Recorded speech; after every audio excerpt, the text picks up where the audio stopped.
పేరు సంగం వెంకటస్వామి, గ్రామం పెద్దబాపల్లె, హుజరాబాద్ మండలం, కరీంనగర్ జిల్లా. నేను నాకు జ్ఞానోదయం వచ్చిన కాడికి వెళ్ళి ఎప్పుడైతే చదువు 10th వరకు అయిపోయిందో మా అమ్మ నాన్న కష్టపడి చదివించారు. అప్పటికెళ్ళి బీజేపీ అంటే నాకు ప్రాణం. ఎందుకంటే ఒక ఎటువంటి మచ్చలేని పార్టీ అది. స్థానికంగా ఎందుకంటే న్యాయ పోరాటంలో ఒక భాగము. వెనకట వాళ్ళు ఎట్లా పోరాడారో ఇప్పుడు ఇది కూడా అదే పార్టీ అనే ఉద్దేశంగా ఆ పార్టీకి ఆకర్షిస్తున్నది. అప్పటి నుండి ఇప్పటి వరకు కూడా నేను ఎటువంటి ప్రలోభాలకు లొంగకుండా నాకు మొన్న మా ఊరాలో బై ఎలక్షన్లు వచ్చినా కానీ నీకు ఇల్లు ఇస్తాం అన్ని ఇస్తామని ఇచ్చినా కానీ నేను ఎటు తొలగకుండా పార్టీలోనే ఉన్నా. గతంలో కూడా నేను వార్డు మెంబర్గా కూడా చేసిన. ఆ క్రమేపక నాకు ఇప్పుడు సర్పంచ్ అవకాశం బీసీ జనరల్ అచ్చుడితో నేను పోటీ చేయడం జరిగింది. దానికి గాను నాకు లోకల్ కూడా కనీసం ఇంటికి పోయి లోకల్ కార్యకర్తలు ఇంటికి పోయి బతిలాడినా కానీ ఏ ఒక్కరు కూడా నాకు అసలే సహకరించలేదు. మరి నేను సరే ఇక్కడ రెబల్గా ఉన్నారా అనుకుంటే కూడా వేరే వాళ్ళు కూడా ఎవరు లేరు. నేను నామినేషన్ వేసిన కాడికి వెళ్ళి కూడా లోకల్ కార్యకర్తలను వాటి అందరినీ బతిలాడుకుంటూనే ఉన్నా. ఇటు సరే సారు ఒకసారి మరి నాకు సపోర్ట్ కావాలి కదా, మరి నాకు ఆర్థిక సాయం కావాలి, నేను ఎటు చేసి గెలుపుతా, నన్ను ఊళ్ళో కూడా నువ్వైతే ఉత్తములు అని కూడా నన్ను సూచించారు. ఆ క్రమేపా సరేలే ఊరికి సేవ చేద్దాము, నాది పార్టీ అనేది కూడా కొంత పేరున్నది, మంచి పేరు. అందులో కూడా నేను మంచిగానే చురుగ్గానే పాల్గొంటా ఎప్పటికి కానీ. ఆ తర్వాత ఈ దైవ కార్యక్రమాల్లో కూడా మా విలేజ్లో నేను ఎప్పుడు పాల్గొంటాను అన్నట్టు, గుడి డైరెక్టర్ను కూడా. ఆ మంచి పేరుతోటి నేను కాబట్టి ఈ జై శ్రీరామ్ నినాదంతో ఈ రామ మందిర నిర్మాణంతో దానికి ఈ మనదే ఈ పార్టీ అనే ఉద్దేశంగా నా కుటుంబం మొత్తం అది చేస్తే ఇవాళ నాకు వెన్నుపడి వస్తుంది. ఓన్లీ ఈటల రాజేందర్ గారి దగ్గరికి పోయి నాకు సహాయం కావాలని కోరినందుకు నన్ను ఈ హుజరాబాద్ మండల్ పార్టీ ప్లస్ కరీంనగర్ జిల్లా అధ్యక్షుల వారు కూడా నన్ను బెదిరియడం జరిగింది. దానికి నాకు మీరు అక్కడికి పోతేనైతే నీకు ఎటువంటి సహాయ సహకారాలు అందియము మేము ఆర్థికంగా కానీ ఏడ కానీ అని సార్ కూడా నాకు టైం ఇచ్చిండు. ఒకసారి రోజు మీటింగ్కి వస్తానని.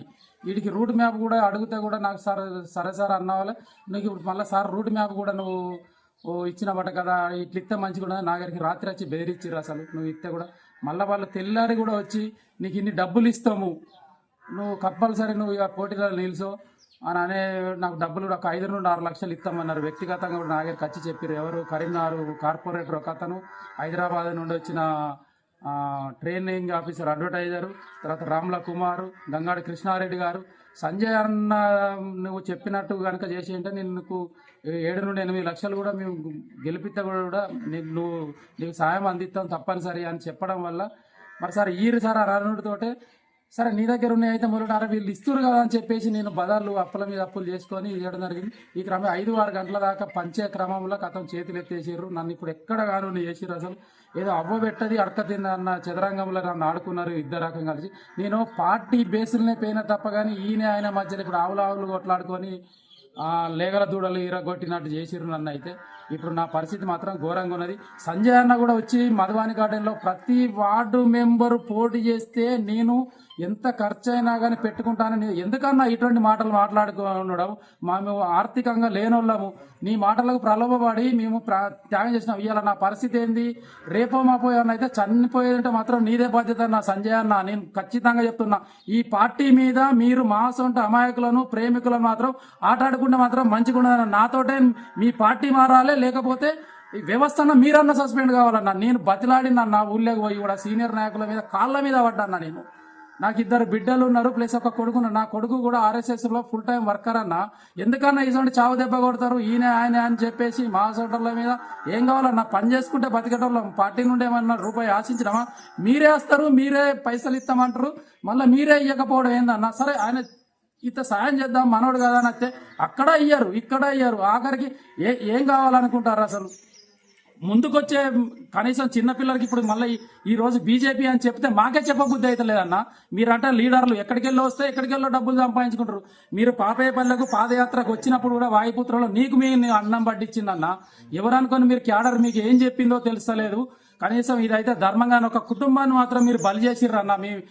మీ మధువాని గార్డెన్ల ఆలోచనతోటి అరే ఇట్లా ఉంటది కదా అని మీ టాకుతోటి ఇట్లా ఉంటది కదా అని మీరు ఇట్లా ప్రేరేపించినప్పుడు మరి ఇది నిజమా కాదా అని చెప్పేసి మీరు సహాయం అందించారు. అందించిన వాళ్ళనో మీరు రానియ్యారు. ఇప్పుడు మా సెంటర్లో ఏం కావాలి? మేము అయితే ఉరి తీసుకునే పరిస్థితి అన్న ఇది. మీరు దీనికి ఏం సమాధానం చెప్తారో, నాకంటూ ఒక రూట్ దొరికేది ఉంటే మాత్రం నేను ఢిల్లీకైనా వస్తానన్నా. నువ్వు దీని మీద ఏం స్పందిస్తావో స్పందించాలన్న. అంత బాధ కలుగుతుందన్న మాకు. అసలు తినబోదాం అంటే ఇప్పుడు తినబుద్ధి అయితే లేదు. ఊళ్ళో పోదాం అంటే నేను ఒక ఎలక్ట్రీషియన్, ఊళ్ళో పోయి ఒక పని చేసుకుందాం అంటే కూడా పని చేసుకోబుద్ధి అయితే లేదు. ఈ అప్పులు ఎట్లా కావాలి నా పరిస్థితి? సరే, ఎవరో ఒకరు, ఆయన కూడా పార్టీ కదా, పార్టీలో గిన్ని వర్గాలు అనుకొని మా సెంటర్లను మీరు ఎందుకు అది చేస్తుర్రు? మీ ముందుకు పోదాం అనుకున్న వాళ్ళు ఎందుకు వర్క్ చేస్తారు? మన ఊళ్ళో కూడా మేము ఒక అతను సీనియర్ నాయకుడు అని ఉన్నాడు. నేను మిర్చీలు తినిపోయిన విద్యాసాగర్ అప్పుడు. ఇప్పుడు మరి ఇంటికి పోయి కూడా నువ్వు సీనియర్ కదా అన్న, ఎందుకు వస్తలేవనంటే కూడా నేను అంతే రాను తమ్మి, నీకు అయితే ఓట్లు వేయిస్తాను. మరి ఎక్కడ పోయినాయి నా ఓట్లని? బీజేపీ అని చెప్పుకొని తిరుగుడు ఎందుకన్నా? మీరు కూడా మీటింగ్లు ఎందుకు పెడతారు? మాసంటి మీ నమ్మిన వాళ్ళని ఎందుకు బలి చేస్తుర్రు? మేము ఇలా పొట్ట చేత పట్టుకొని ఉన్నామన్నా. మేము రూపాయి బిల్ల ఇప్పుడు 22 లక్షల రూపాయలు అప్పైందన్న. నీకు పేపర్ తోటి సహా ఇచ్చిన చిట్టీలు కూడా ఉన్నాయి. అది నా కుటుంబమే వంచిన మీరు ఇస్తారనంటే. నాకు చెప్పింది నిజం కదా, రాముల కుమార్ గారు చెప్పింది నిజం కదా. హైదరాబాద్ ఈయన మన కరీంనగర్ కార్పొరేటర్ వచ్చిండు దగ్గర కూడా ఇంటికి. తర్వాత కృష్ణారెడ్డి వచ్చిండు ఒక నైటు. ఇదంతా ఏం కావాలి? ఎందుకు ఇట్లా మీరు ఆడుకుంటారు కుటుంబాలతోటి? ఒక మంచి అభిమానిని, బీజేపీ పార్టీ అభిమానిని ఎందుకు నర్వస్ చేస్తుర్రు? మీ స్వార్థాల గురించా మా కుటుంబాలను బలి చేసుకోవడం? మీరు గెలవడానికి కూడా మీరు మెప్పొందుకోవడం మమ్మల్ని బలి చేస్తుర్రా మీరు? ఇది ఏం పోకడవుతుందో తెలుసలేదు. ఈ పార్టీ అయితే ఒకప్పుడు అరే అని నమ్మేది, ఇంత వర్గపోర్లు పెట్టుకొని మా సొంతంలో బలి చేసుడు అయితే ఇది న్యాయం కాదన్న. మీకు తోచిన సహాయం ఇప్పటికైనా చేసి మమ్మల్ని లాగరా. ఇకనైతే మీ డబ్బుల వల్లనైతే మేము కోల్పోయినాం. మానసికంగా, మెంటల్గా కూడా మేము పోయినామన్నా. ఇప్పుడు తలెత్తుకొని పరిస్థితి వచ్చింది. మీరు మమ్మల్ని ఆదుకుంటారా, లేకపోతే మేము చేసే పని మేము చేసుకోమన్నా అది మీకు ఏం జరగాలన్నా జరుగుతుంది. ధన్యవాదాలు అన్నగారు, మీ పార్టీని నమ్ముకున్నందుకు. నేనైతే గత 40 సంవత్సరాలకెళ్ళి మీరు రికార్డ్ చేసినా, ఎవరు చేసినా మన బ్యాలెట్ మీద పేరు సింబల్ కమలం పువ్వు వచ్చిందంటేనే పడి చచ్చుకుంది ఆయన. ఈ రోజు కూడా సంజయ్ అన్న గారిదే ఫోటో పెట్టుకుంటా నేను. అక్కడ నిదర్శనంగా కూడా ఉన్నది నాకు. ఎందుకన్నా మీరు ఇట్లా చేస్తారు? ఏ ఒక్కనాడు కూడా ఒక పార్టీకి చేయకొట్టలేదన్న నేను. మీరు కండవలు కప్పుకొని పక్క పొంటి ఫోటోలు దిగుడు లెక్క కాదన్నా, అంతకన్నా లోపల ఉన్నదన్న మాకు అభిమానము.